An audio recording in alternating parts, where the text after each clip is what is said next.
RS brothers లో ఆషాఢం KG sale మళ్ళీ మొదలైంది. మరెన్నో క్రేజీ ఆఫర్స్ ఖైదీ చేయండి ఆర్ఎస్ బ్రదర్స్. ఐడియం news, this is Pawan. So traffic rules అన్ని మారిపోయాయి. ఇప్పుడు డే టైంలో కూడా డ్రంక్ అండ్ డ్రైవ్ టెస్ట్ నడుస్తుంది. మరి ఎందుకు ఈ డెసిషన్ తీసుకున్నారు అంటే అనుకుంటున్నారా? సో ట్రాఫిక్ కానిస్టేబుల్ వాళ్ళు ఎంతో కష్టపడి వాళ్ళకి ఎంత చెప్పినా సరే హెల్మెట్లు ధరించండి, మందు తాగి డ్రైవ్ చేయకండి అని చెప్పేసి వాళ్ళకి ఎప్పటి నుంచో వాళ్ళకి అవేర్నెస్ కోసము, వాళ్ళ హెల్త్ కోసము, వాళ్ళ ఫ్యామిలీస్ కోసము ఎంత చెప్పినా కానీ ఎవరు వినట్లేదు. కానీ ఇప్పుడు రూల్స్ కొంచెం కష్టతరంగా మారిస్తే, కొంచెం స్ట్రిక్ట్ అయితే అప్పుడైనా మాట వింటారు అన్న ఉద్దేశంతోనే ఈ రూల్స్ పెట్టడం జరిగింది. ఇప్పుడు డే టైంలో కూడా డ్రంక్ అండ్ డ్రైవ్ చేస్తున్నారు. ఎవరైతే రెండోసారి పట్టుబడతారో వాళ్ళకి డెఫినెట్లీ ఇప్పుడు మీరు చూస్తున్నట్టు సిగ్నల్ పడగానే అందరినీ అలా నిలబెట్టేసి అందరికీ కొంచెం అవేర్నెస్ కలిగించి ఎవరు తాగకూడదు అనే ఉద్దేశంతో చేస్తున్నారు.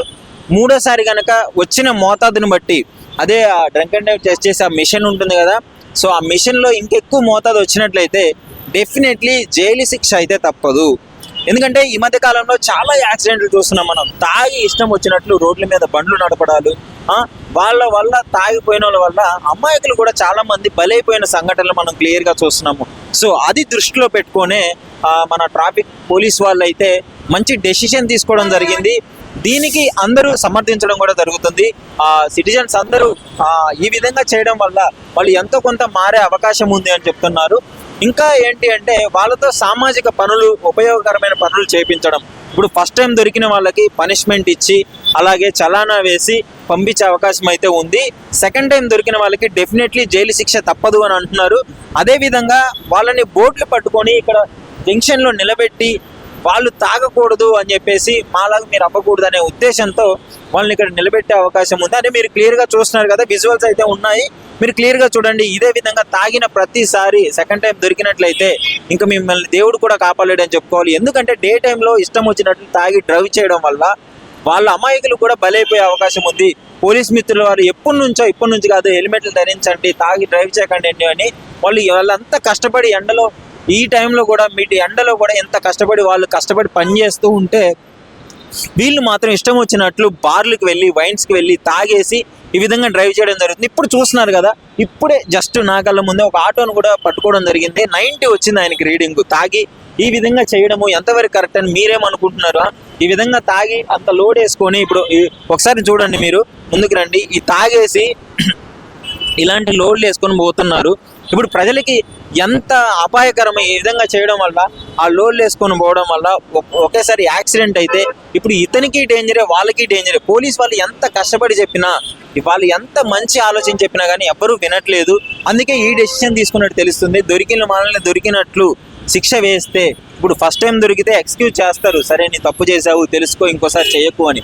రెండోసారి కనుక దొరికితే మాత్రము పోలీసు వాళ్ళు వదిలిపెట్టే పరిస్థితి లేదు. వాళ్ళు ఈ విధంగా చేయడం వల్ల ఎంతో మందికి అపాయకరం ఇప్పుడు. సో దానివల్లనే ఈ విధమైన డెసిషన్ అయితే తీసుకోవడం తెలుస్తుంది. ప్రతి జంక్షన్లో కూడా పాపం వాళ్ళు డే అండ్ నైట్ కష్టపడి డ్యూటీలు చేసుకొని ఆ ప్రజల కోసం ఇంత కష్టపడుతుంటే అట్లీస్ట్ తాగి డ్రైవ్ చేయొద్దు అనే ఇంగిత జ్ఞానం కూడా ఇక్కడ ప్రజలకి లేకపోతే పాపం వాళ్ళైనా ఏం చేస్తారు చెప్పండి. అందుకే ఈ డెసిషన్ తీసుకున్నారు. ఈ డెసిషన్ని చాలామంది సమర్థించే అవకాశం అయితే ఉంది.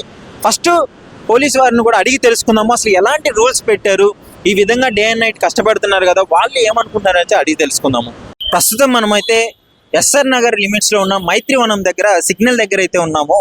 ఇక్కడ పోలీసు వాళ్ళు వాళ్ళ డ్యూటీ చేస్తున్నారు. డే టైంలో కూడా డ్రంక్ అండ్ డ్రైవ్ ఉంది కదా, సో దాని గురించి వాళ్ళకి అసలు ఎలా అనిపిస్తుంది ఈ రూల్ తేవడము.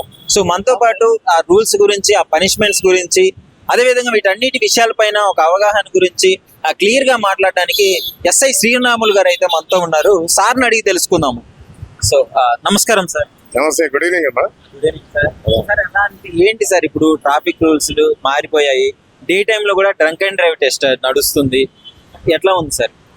నేను ఎస్ఆర్ నగర్ పోలీస్ స్టేషన్లో, ట్రాఫిక్ పోలీస్ స్టేషన్లో నేను ఎస్ఐగా పనిచేస్తున్నాను.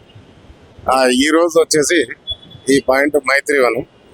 ఒక మైత్రివనం అనే కాదు, మా ఏరియాకి సంబంధించి ఎక్కడైనా కానీ ఇప్పుడు మాకు కొత్తగా వచ్చిన సిపి గారు, మా గౌరవనీయ కమిషనర్ గారు ఇచ్చిన రూల్స్ అండ్ రెగ్యులేషన్ ప్రకారం ఇంతకుముందు పబ్లిక్లో ఏమున్నదంటే రాత్రిపూటే డ్రంక్ డ్రైవ్ అనేది చేస్తున్నారు, పగలు చేయటం లేదు అనేది.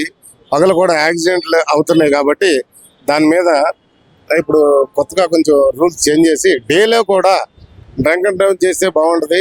యాక్సిడెంట్లను నిరోధించడానికి ఒక ప్రత్యేకంగా ఒక వింగ్ అనేది అంటే పోలీస్ స్టేషన్ సంబంధించి ఈ పాయింట్స్ లో వీళ్ళు చెక్ చేయాలి అనేది మా టైగర్ సార్ ఇన్స్ట్రక్షన్ ప్రకారం మా అడిషనల్ డీసీపీ గారు ట్రాఫిక్, మా ఏసీపీ గారు, మా ఇన్స్పెక్టర్ గారు అంతా ఇన్స్ట్రక్షన్స్ ప్రకారమే మేము ఆ రోజుకి ఒక ప్లేస్ లో 2 ప్లేస్ లో అట్లా డేలో కూడా నైట్ అనేది అది కంటిన్యూ అది కూడా నైట్ టైమే చేస్తారు. డేలో మనం తాగి ఎటైనా తిరగొచ్చు అనే మైండ్ సెట్ పడిపోయింది సార్ జనాలకు. అవునబ్బా, ఇంతకుముందు ఉంది, ఇప్పుడు కూడా చాలా మందికి అర్థమైంది. అర్థమైతే కూడా అర్థం చేసుకోవాలి కూడా. ఎక్కడికి వెళ్ళినా కానీ బండి తాగి నడిపిస్తే మనం కంట్రోల్లో ఉండలేదు, యాక్సిడెంట్లకు గురి చేస్తున్నాము, మనం కూడా యాక్సిడెంట్ గురవుతున్నాము అనేది ఒక అవేర్నెస్ అనేది 100% వస్తుందనే మేము నమ్ముతున్నాము. ఈ ట్రాఫిక్ లో ఒక డ్రంక్ అండ్ డ్రైవ్ అనే కాదు, ట్రాఫిక్ రెగ్యులేటర్ చేస్తానే సిగ్నల్స్ కూడా యాజ్ యూజువల్ గా ఫాలో అయితేనే డ్రంక్ అండ్ డ్రైవ్ కి సంబంధించింది ఏ వ్యక్తి మీద అనుమానం ఉందా, వాళ్ళు పేపర్స్ లేకపోయినా పోలీస్ చెక్ చేస్తున్నారంటే ఒక జర్కింగ్ అనేది మూవ్మెంట్ అనేది ఆటోమేటిక్ మన దూరం నుంచి కనపడిపోతుంది. ఈ భయం అనేది వస్తుంది ఆటోమేటిక్ గా. ఆయన పేపర్స్ గురించి ఉండొచ్చు, డ్రంక్ అండ్ డ్రైవ్ తాగి నడిపొచ్చు, దాని మీద ఈజీగా మాకు అనుభవాన్ని బట్టి మేము వాళ్ళు పట్టుకుంటానికి అవకాశం ఉంటుంది. ఇది చూడండి, ఇప్పుడు ఈ ఆటోలు కూడా ఇప్పుడు డ్రంక్ అండ్ డ్రైవ్ లోనే ఇప్పుడు పట్టుకున్నాము. ఇది ఇప్పుడే పట్టుకున్నాము. నేను కూడా మన వేరే చోట మా ఏరియాకి సంబంధించి డేలో కూడా కంపల్సరీ డీడీ నడుస్తుంది. ప్రజలకు మేము చెప్పేది ఏంటంటే, దయచేసి మీరు మందు తాగిన తర్వాత ఏ విధమైనటువంటి వాహనంలో వెళ్ళినా కానీ డే అండ్ నైట్ అనేది తేడా లేకుండా కంపల్సరీ పోలీస్ చెకింగ్ అనేది ఉంటది. స్కూల్ వ్యాన్స్ ఇవి కూడా చెక్ చేస్తున్నారు సార్. కానీ స్కూల్ ఆటోలు కానీ, కామన్ పబ్లిక్ కానీ, మామూలు ఆటోలు కానీ, ప్యాసింజర్ ఆటోలు కానీ, మామూలు బస్సులకి సంబంధించి కానీ, ట్రావెల్స్ బస్సులకు కానీ, కామన్ పబ్లిక్ ఎవరికైనా కానీ డీడీ అనేది డ్రంక్ అండ్ డ్రైవ్ అనేది కంపల్సరీ చేయడం జరుగుతున్నది. దాని మీద దయచేసి పబ్లిక్ మేము చెప్పేది ఏంటంటే కూడా, మేము కేసులు వేయటం, తీసుకెళ్ళటం, బుక్ చేయడం అనేది కాకుండా మీరు కూడా తెలుసుకుని మేము ఇట్లా తాగి బండ్లు నడపకూడదు, మనకేమన్నా కావచ్చు, వేరే వాళ్ళకు కూడా ఏమన్నా కావచ్చు మన వల్ల అనేది ఒక అవేర్నెస్, ఒక జాగ్రత్త పరంగా ఉండి, మీకేదైనా అలవాటు ఉంది మీ పర్సనల్ అంటే లోపల చేసుకోవాలి, కానీ రోడ్డు మీదకి వచ్చి ఈ విధంగా చేసే మాత్రం కంపల్సరీ డ్రంక్ అండ్ డ్రైవ్ లో చెకింగ్లు అవుతాయి, పట్టుకుంటాం, వాళ్ళకి కేసులు కంపల్సరీ అవుతాయి. కాబట్టి అలాంటి పనులు చేసి ఎవరు కూడా వెళ్ళొద్దు. ముఖ్యంగా ఏంటంటే ట్రిపుల్ డ్రైవింగ్ అనేది మాత్రం ఎట్టి పరిస్థితుల్లో కూడా వెళ్ళకూడదు. పోలీసులు చూడగానే భయపడతాం, పక్కకి వెళ్తాం, మళ్ళా వాళ్ళ కింద పడి చాలా జరుగుతున్నాయి ఇటువంటి. కాబట్టి పబ్లిక్ అందరూ కూడా మా యొక్క విజ్ఞప్తిని మీరు అర్థం చేసుకుని, మాకు ఎక్కువ శ్రమ అనేది అని మీరు అడుగుతున్నారు, ఎక్కువ శ్రమ అవుతుంది కదా మీకు. మీరు ట్రాఫిక్ చూసుకోవాలి, దాని ఫ్లో కంట్రోల్ చేసుకోవాలి, ట్రిపుల్ రైడ్ ఇవన్నీ రాంగ్ రూట్ ఇవన్నీ చూసుకోవాలి. అదే విధంగా మళ్ళీ వీటిని కూడా కంట్రోల్ చేయాలి, డ్రంక్ అండ్ డ్రైవ్ టెస్ట్ కూడా చేయాలి. ఇవంతా ఎలా సార్ కొంచెం బటన్ ఉన్నట్టు అనిపిస్తుంది. బటన్ అయినా కానీ తప్పదు. పబ్లిక్ సేఫ్ గా వాళ్ళు బయలుదేరిన ప్లేస్ నుంచి మళ్ళా తిరిగి వాళ్ళ గమ్యస్థానం చేసేంత వరకు, వాళ్ళని మేము తిరిగి వాళ్ళ ఇంటికి పంపేంత వరకే మా డ్యూటీని ఎక్కువ తక్కువ కొంచెం టైమింగ్ అనేది కూడా కొంచెం, ఒకవేళ రెస్ట్ కొంచెం తక్కువ దొరికినా ఎక్కువ దొరికినా కానీ డ్యూటీలో భాగంగా ఒక నమ్మకంగా ఒక డ్యూటీ చేస్తున్నాం. కాబట్టి దానికి సంబంధించి ఎట్టి పరిస్థితుల్లోనూ మేము బరువు అనుకోకుండా బాధ్యతగానే పబ్లిక్ సేవ చేయాలనే ఉద్దేశంతో ఈ యొక్క డ్రంక్ అండ్ డ్రైవ్లు కానీ, ట్రాఫిక్ రెగ్యులేషన్ కానీ చేయటం కానీ చేస్తాము. దాంట్లో కూడా ఎవరు కూడా వేరే విధంగా అనుకోవద్దు, వీళ్ళు పట్టుకున్నారు, కేసు వేస్తున్నారని. దయచేసి అందరూ కూడా, ప్రజలకు కూడా విజ్ఞప్తి ఏంటంటే, ఈ ఐడ్రీమ్ ఛానల్ ద్వారా మేము తెలిపేది ఏంటంటే, దయచేసి ఎవరు కూడా తాగి మాత్రం బండ్లు నడపవద్దు.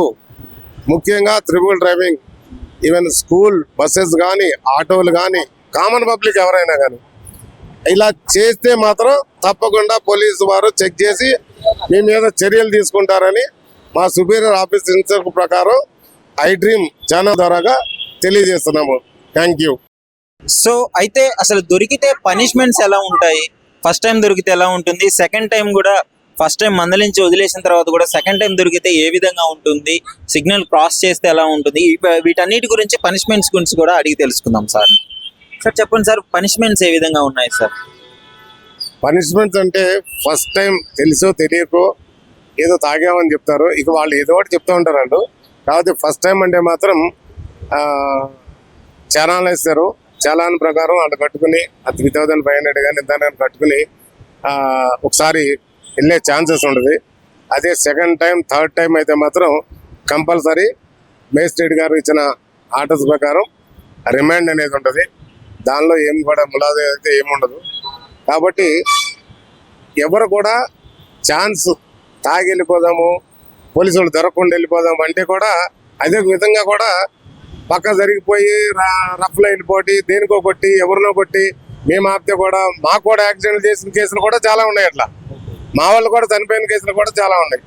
కాబట్టి తాగితే పక్క ఫస్ట్ టైం చాలానే ఉంటుంది, సెకండ్ థర్డ్ తర్వాత ఎన్నిసార్లు అయినా కానీ కంపల్సరీ రిమాండ్ చేయలేనిది ఉంటుంది. ఇది అందరికీ తెలిసిన విషయమే. కొత్తగా తెలియని వాళ్ళు కూడా దీని మీద ఒక అవగాహన తెచ్చుకుని దయచేసి ఎట్టి పరిస్థితుల్లో కూడా తాగి బండ్లు నడపొద్దు అనేది మా పోలీసు వారి విజ్ఞప్తి. ఏమన్నా డిఫరెంట్ కేసెస్ ఏమన్నా చూసారా సార్? ఈ రోజు మీరు గత 5 రోజుల నుంచి ఇదే చేస్తున్నారు కదా, సో డిఫరెంట్ గా వాళ్ళు చెప్పిన రీజన్స్ కావచ్చు, ఏమన్నా బిహేవియర్ కావచ్చు. రీడింగ్ మెయిన్ హైయెస్ట్ వచ్చిన రీడింగ్ ఎంత సార్? రీడింగ్ అనేది మేము అబౌవ్ 35 నుంచి కంపల్సరీ డీడీలో తీసుకుంటాం. 35 అబౌవ్ వస్తే కంపల్సరీ డీడీ కేసు అనేది అవుతుంది. 35 లోపు అయితే తాగిది ఏ తాగినా కానీ 40, 50, 60, 70, 100, 200 అట్లా అబౌవ్ వస్తుంది. 35 అంటే 36 నుంచి స్టార్ట్ అవుతుంది. 36 రీడింగ్ నుంచి ఏమన్నా వచ్చిందా సార్ ఎక్కువ రీడింగ్ ఏమన్నా మీకు గుర్తుండి? ఇప్పుడైతే 90 వచ్చింది ఈ ఆటోకి. ఇప్పుడు 90 వచ్చింది, నిన్న 114 వచ్చింది, 114 వచ్చింది, మొన్న 152 వచ్చింది. దానికి ఎవరైనా కానీ డీడీలు జరిగి ఎంత రీడింగ్ అయినా కానీ పనిష్మెంటే. చాలానే జైలే. ఫస్ట్ టైం మాత్రమే ఫస్ట్ ప్రిఫరెన్స్ ఇస్తారు. అది కూడా కౌన్సిలింగ్ ఇచ్చి అక్కడ మేజిస్ట్రేట్ గారు కూడా వీళ్ళు కౌన్సిలింగ్ వెళ్ళాలి, స్లిప్ తీసుకోవాలి. కౌన్సిలింగ్ సెంటర్లో కూడా కౌన్సిలింగ్ ఇస్తారు. వాళ్ళ పేరెంట్స్ని తీసుకెళ్ళాలి. కౌన్సిలింగ్ స్లిప్ మీద వాళ్ళకి మళ్ళీ స్టాంప్ వేసుకొని వచ్చి మళ్ళీ కన్సల్ట్ పోలీస్ స్టేషన్కి రావాలి. వాళ్ళ కౌన్సిలింగ్లోనే చాలా మంది అట్లా మారిన వాళ్ళు ఉన్నారు. మారలేదని కాదు, మారిన వాళ్ళు కూడా చాలా మంది ఉన్నారు. మారుతారని మేము ఆశిస్తున్నాము. ఈ అవేర్నెస్ పెట్టిన దానికి కూడా ఇంతకుముందు ఎప్పుడు డేలో లేదు కాబట్టి మా సిపి సార్ గారు ప్రత్యేకంగా ధన్యవాదాలు తెలుపుతున్నామండి. మేము మాకు కొంచెం లేట్ అయినా పర్లేదు, కొంచెం హార్డ్ అయినా పర్లేదు, ఇట్లాంటి అవేర్నెస్ పబ్లిక్ లో రావాలి, జాగ్రత్త పడతారనేది మా సార్ పెద్దగా ఐపీఎస్ ఆఫీసర్ సార్ అంటే పెద్దగా ఆలోచించి ఈ నిర్ణయం తీసుకుని ఉంటారు కదా. కాబట్టి మా సిపి సార్కి చెప్పినట్టుగా సుపీరియర్ ఆఫీసర్ ఎవరైనా ఇన్స్ట్రక్షన్ ప్రకారం 100% ఎంత టైం రిస్క్ అనుకోకుండా కూడా మేము డ్యూటీ చేయడానికి రెడీగా ఉన్నామని తెలియజేస్తాం. ఈ మధ్య రోజుల్లో మైనర్లు ఎక్కువగా బండి తోలడం చూస్తున్నాం సార్ మనం. అంటే వాళ్ళకి ఏజ్ ఉండదు, ఏముండదు, అట్లీస్ట్ కాళ్ళు కూడా చక్కగా అందవు, కానీ ఒకదాని మీద బ్యాలెన్స్ చేసుకుంటూ రఫ్ వెళ్ళిపోతుంటారు. సో అలాంటి వాళ్ళకి ఎలాంటి పనిష్మెంట్స్ ఉంటాయి ఒకసారి మీ ద్వారా? మైనర్ డ్రైవింగ్ అనేది అవి కూడా కేసులు ఇస్తున్నాం. మైనర్ డ్రైవింగ్ చేస్తున్నాం, రాంగ్ సైడ్స్ కూడా కేసెస్ నడుస్తున్నాయి, వెంకట నడుస్తున్నాయి. ప్రత్యేకంగా మీరు అడిగిన క్వశ్చన్ దాన్ని బట్టి మైనర్ డ్రైవింగ్ సంబంధించి మేజర్ కాకుండా మైనర్గా ఎవరైనా ఉన్నా కానీ, ఎవరు తీసుకున్నా కానీ, బండి నడిపినా కానీ వాళ్ళ ఫాదర్, మదర్, బ్రదర్ ఎవరైనా వాళ్ళు తీసుకుని వెళ్ళి కౌన్సిలింగ్ ఇస్తారు కంపల్సరీ. ఇలాంటివి జరగకూడదు. జరిగితే కూడా ఈ చిన్న వయసు ఉన్న పిల్లల్ని ఈ ఏజ్లో ఏదైనా యాక్సిడెంట్లకు గురై పోగొట్టుకుంటే మాత్రం వాళ్ళకి లైఫ్ లాంగ్ బాధపడాల్సి వస్తుంది అనే ఉద్దేశంతో వాళ్ళకి మంచిగా కౌన్సిలింగ్ సెంటర్స్ ఉంది. మన గోషామాల్ ఉంది, బేగంపేట ఉంది, అక్కడ కౌన్సిలింగ్ ఇస్తారు. వాళ్ళకు కూడా పేరెంట్స్ ద్వారా కూడా మంచి కౌన్సిలింగ్ ఇచ్చి చెప్తారు. అలాంటివి కూడా బండ్లు సీజ్ చేసి తర్వాత వాళ్ళకి ఇచ్చిన తర్వాత కోర్టులో పెడతాం. వాళ్ళకి కొంచెం వాళ్ళకి పనిష్మెంట్ అనేది మైనర్స్ కాబట్టి వాళ్ళకి పనిష్మెంట్లు అనేది ఏముండదు. వాళ్ళకి కొంచెం పేరెంట్స్కి అవేర్నెస్ వచ్చేటట్టుగా వాళ్ళకి స్కూల్లో విద్యైతే టీచర్స్ ఎట్లా బోధిస్తారో అట్లా కౌన్సిలింగ్ ఇచ్చి ఇట్లా చెయ్యొద్దు, మీ పిల్లలకు బండ్లు ఇవ్వద్దు. బండ్లు ఇస్తే కూడా పిల్లలదే తప్పు కాదని కదమ్మా, దీనిలో పిల్లలకి ఇచ్చిన తల్లిదండ్రులు కూడా తప్పే. రూల్స్ ప్రకారం అయితే బాబు నడిపించాడు, పాప నడిపించింది, వాళ్ళకి ఇచ్చారు తల్లిదండ్రులు కదా, వాళ్ళది కూడా తప్పే. కాబట్టి అలాంటివి జరగకూడదని చెప్పి తల్లిదండ్రులు కూడా కౌన్సిలింగ్ ఇవ్వడం కూడా జరుగుతుంది. వాళ్ళు కోర్టు వరకు తీసుకెళ్ళడం జరుగుతుంది. ఆ తర్వాత ఇట్లా మారుతారు అనే ఉద్దేశం అనేది మాకు మనస్ఫూర్తిగా మేము నమ్ముతున్నాము. కాబట్టి డేలో కూడా డ్రంక్ డ్రైవ్ అనేది కూడా యాజ్ యూజువల్గా 1 గంట ఎక్కువైనా తక్కువైనా శ్రమ అయినా కానీ శ్రమ అనుకోకుండా బాధ్యతగా ఇంకా ఎక్కువ బాధ్యతగానే పనిచేస్తామని చెప్పని మా పోలీస్ డిపార్ట్మెంట్ నుంచి ప్రత్యేకంగా ట్రాఫిక్ వింగ్ నుంచి మా సిబి సార్ ద్వారాగా మా టైగర్ సార్ ద్వారా మా డిసిపి సారు ఏసీ సార్ ద్వారా కూడా అందరికి ధన్యవాదాలు తెలియజేస్తూ ఇంకా ఎక్కువే కష్టపడి మా సార్ చెప్పిన దానికన్నా ఇంకెక్కువ కష్టపడి బాధ్యతతోటి ఒక పబ్లిక్లో అవేర్నెస్ తీసుకొచ్చే విధంగా మేము పనిచేస్తామని చెప్పని దీనిలో ఎలాంటి కూడా ఏదో అనేటువంటి లోటుపాట్లు ఉండవని చెప్పని తెలియజేసుకున్నాము. Thank you very much. So చూస్తున్నారు కదా, వీళ్ళ విధులు ఎంత కష్టమైనా పర్లేదు కానీ మేము బాధ్యత అనుకునే చేసుకుంటాం కానీ మాకు శ్రమ అనుకుని ఎప్పుడు చేసుకోము. సో పబ్లిక్ కూడా ఈ అవేర్నెస్ ఉండాలి, వీళ్ళకి కూడా మరీ ఇబ్బందికరంగా లేకుండా డ్రంక్ అండ్ డ్రైవ్ చేయకుండా నార్మల్గా ఎవరికైనా డేంజర్. ఇప్పుడు తాగి వస్తే తాగిన వాళ్ళకి డేంజరే, అమాయకులైన వాళ్ళకి కూడా డేంజరే. కాబట్టి సో ఈ విధులు రియల్గా ఈ రూల్స్ తెలుసుకొని ఎందుకు ఈ తలనొప్పి అంతా తాగకుండా వెళ్తే బెటర్ కదా. సో ఇదే చేసుకున్నారు, వాళ్ళు కూడా పాపం కష్టపడి చేస్తున్నారు, వాళ్ళకి మనం రెస్పెక్ట్ ఇవ్వాలి. కాబట్టి దానికోసమైనా తాగకుండా రోడ్ల మీద అంటే రూల్స్ పాటిస్తూ వెళ్ళాలని కోరుకుంటున్నాను. ఐ డ్రీమ్ నుంచి కూడా ఒక చిన్న రిక్వెస్ట్ అన్నమాట. ఈరోజు కోర్టు డైరెక్షన్స్ ప్రకారము సెకండ్ టైం డ్రంక్ అండ్ డ్రైవ్లో పట్టుకున్న వ్యక్తులు కోర్టులో ప్రొడ్యూస్ చేస్తే కోర్టు మేజర్ గారి ఆదేశాల ప్రకారం 1 డే సోషల్ సర్వీస్ ఇవ్వడం జరిగింది. సోషల్ సర్వీస్లో భాగంగా వీళ్ళు ప్లకార్డ్స్ పట్టుకొని ఈ ప్లేస్లో మైత్రోన్ జంక్షన్లో మార్నింగ్ 10 to 5 వరకు ప్లకార్డ్స్ ప్రదర్శిస్తూ మిగిలిన వాళ్ళ సొసైటీని కమ్యూనిటీని అందరినీ సెన్సిటైజ్ చేసే విధంగా అవేర్నెస్ చేసే విధంగా వీళ్ళని ప్లకార్డ్స్ పెట్టుకుని మిగిలిన వాళ్ళు కూడా ఈ విధంగా డీడీ కరెక్ట్ కాకుండా ఉన్న వరకు సర్వీస్ చేస్తూ ఉన్నారు.